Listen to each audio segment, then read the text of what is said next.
শিলডল ভাঙি দৌৰি আহিল যুৱ প্ৰজন্ম। গোলাঘাট জিলাৰ ঐতিহাসিক চিনাতলীৰ শংকৰ মাধৱ ক্ষেত্ৰত দেখা গ'ল এই দৃশ্য। অসমৰ অন্যতম সামাজিক আৰু সাংস্কৃতিক অনুষ্ঠান অৰণ্যম ট্ৰাষ্টৰ উদ্যোগত চিনাতলীৰ শংকৰ মাধৱ ক্ষেত্ৰত অনুষ্ঠিত হৈ থকা 18 দিনীয়া সদৌ অসম ভাওনা প্ৰতিযোগিতাত এইবাৰ দৰ্শকৰ শাৰীত অধিকাংশই যুৱ প্ৰজন্ম। ভাওনাই আধ্যাত্মিক চিন্তা চেতনা সঠিক ৰূপত জাগ্ৰত কৰি ভুল শুদ্ধৰ বিচাৰ কৰাৰ অপাৰ শক্তি প্ৰদান কৰাৰ লগতে পৰিৱৰ্তন ঘটাই মানৱ জীৱনৰ ভৱিষ্যত। 20 ডিচেম্বৰৰ পৰা আৰম্ভ হোৱা সদৌ অসম ভাওনা প্ৰতিযোগিতাত অন্ত পৰিব 6 জানুৱাৰীত।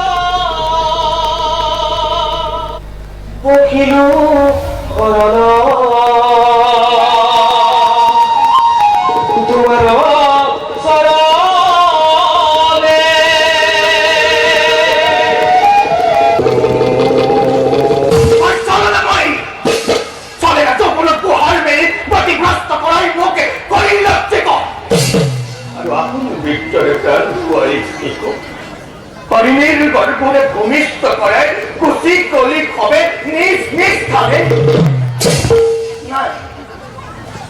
নাই বাবা নারীর হৃদয় নাই নাই বাবার মাতৃর মমতা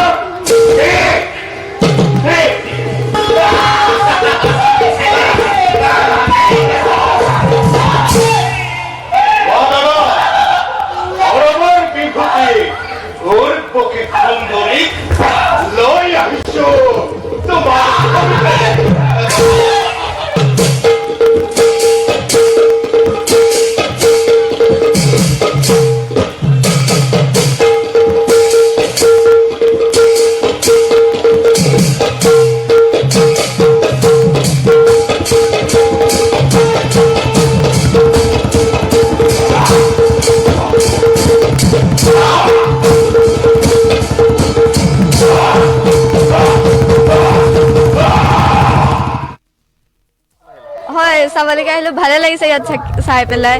আমি নৱোদয়তে পঢ়োঁ সকলোৱে, আৰু তাৰ মাজতে এদিন মেমহঁতে লৈ আহিলে আমাক ইয়াত ভাওনা চাবলৈ। পঢ়া শেষ কৰি আকৌ আহিম আকৌ এবাৰ চাবলৈ। বহুত ভাল লাগিলে, ধুনীয়া লাগিছে, বহুত ভাল লাগিছে। পৰিৱেশটো বহুত বেছি ভাল লাগিছে, ভালে লাগিছে। চালো ভাওনা ভালে হৈছে, চাওঁ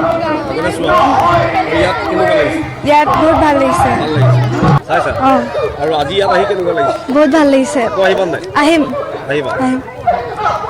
ভাল লাগিলে চাই, ভাল লাগিছে, আহিম। ভালে লাগিছে।